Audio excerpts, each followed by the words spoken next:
پورے دین اسلام کی عمارت کھڑی ہے، ان میں سے ایک بنیادی عقیدہ عقیدہ آخرت ہے۔ ہم جو کچھ بھی یہاں اعمال کریں گے اور جس طرح کا بھی ہم یہاں وقت گزاریں گے، صبح قیامت اللہ کے حضور ہم حاضر ہوں گے اور ہمیں اس کا حساب دینا۔ قرآن مجید میں جو حساب کا تذکرہ کیا گیا ہے، وہ تذکرہ بڑے انوکھے انداز میں کیا گیا ہے۔ اللہ کریم نے فرمایا فَوَرَبِّكَ لَنَسْأَلَنَّهُمْ أَجْمَعِينَ، محبوب تیرے رب کی قسم ہم ضرور ان سے حساب لیں گے، ہم ضرور ان سب سے سوال پوچھیں گے۔ اللہ فرماتا ہے حبیب میں نے ان سب سے سوال پوچھنا ہے۔ کیا پوچھنا ہے؟ اما کانوا یعملون، وہ جو عمل انہوں نے کیے، وہ جو عمل یہ کرتے تھے، اس کے بارے میں ضرور ان سے سوال پوچھنا ہے۔ قیامت والے دن ہر شخص سے سوال کیا جائے گا۔ ثم لتسألن یومئذ عن النعیم، اللہ فرماتا ہے ہر نعمت کے بارے میں تم سے پوچھوں گا۔ نبی رحمت نور مجسم شفیع معظم صلی اللہ تعالی علیہ وسلم اللہ کے حضور یہ دعا مانگا کرتے، اے اللہ مجھ سے آسان حساب لینا۔ حضور سے کیا حساب ہونا ہے؟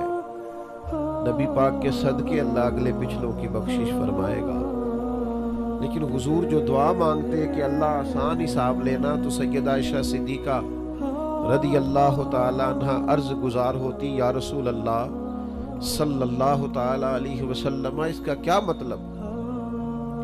تو حضور ارشاد فرماتے عائشہ آسان حساب کا مطلب یہ ہے کہ اللہ بس پوچھے اور پھر صرف نظر کر دے، پھر معاف کر دے، ورنہ جس سے اس نے سوال جواب کیے اس کے لیے مشکل ہو جائے گی۔ دعا کرو اللہ اپنے فضل سے درگزر فرمائے، ورنہ صبح قیامت سوال دیکھیے نا، اگر قیامت قائم ہی نہ ہو، سوال جواب کا سلسلہ ہی نہ ہو، باز پرس ہی نہ ہو، تو وہ بیچارے غریب مساکین مظلوم جنہوں نے زندگی میں ظلم سہے، تکلیفیں برداشت کی، جابروں ظالموں وڈیروں چودھریوں کی تکلیفیں جنہوں نے اپنے وجود پر سہی، اس امید پر کہ قیامت میں اللہ کے حضور حساب کیا جائے گا، تو اگر یہ حساب ہی نہ ہو، قیامت قائم ہی نہ ہو، تو وہ مظلوم کدھر جائیں گے؟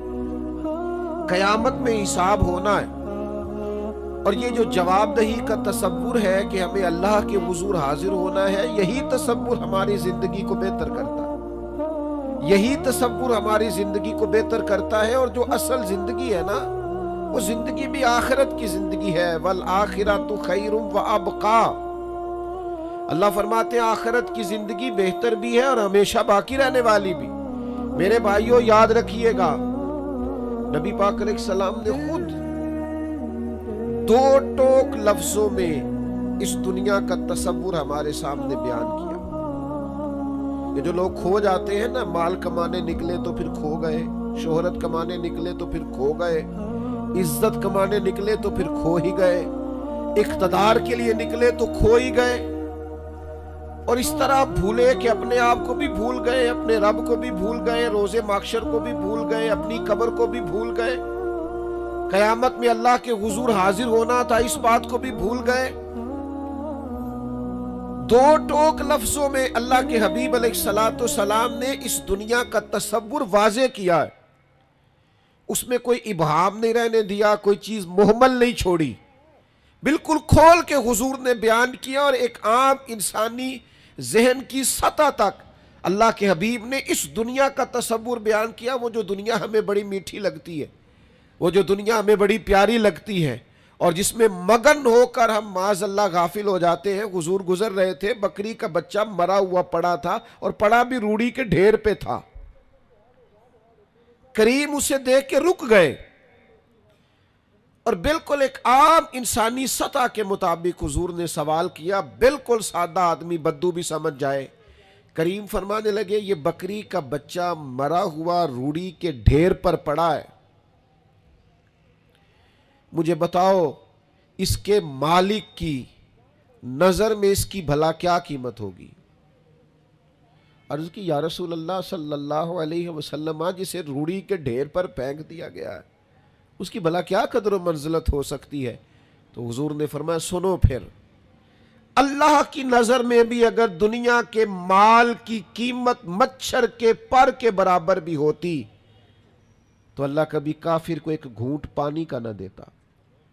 اس کی کوئی قیمت نہیں دنیا کے مال کی، اس لیے تو کافر کو بھی دیا۔